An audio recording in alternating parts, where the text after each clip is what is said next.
qui est la langue courante. Les années passent. Jésus s'imprègne de la foi en un Dieu unique et omniprésent. Jérusalem. Le temple est source de vie spirituelle.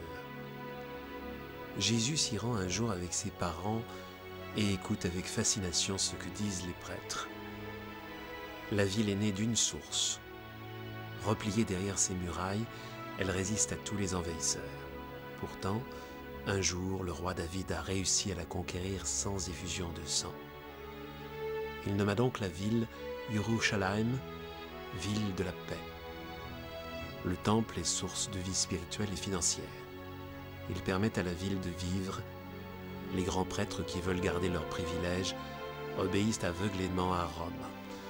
Je crois que c'est probablement difficile pour nous qui vivons après le siècle des Lumières, après le XVIIe, XVIIIe siècle, de comprendre la signification de la religion dans la vie des gens qui vivaient surtout en même temps que Jésus, quand le temple était le centre de la vie culturelle, le centre de la vie personnelle.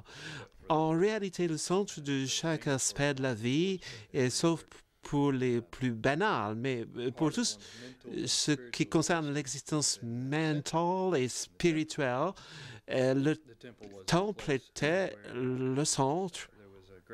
Le temple, c'était l'endroit où il y avait beaucoup d'activités de toutes sortes.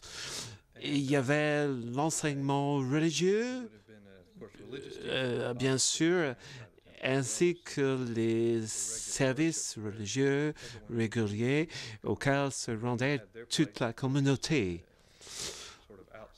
Les femmes avaient leur place en dehors du cercle.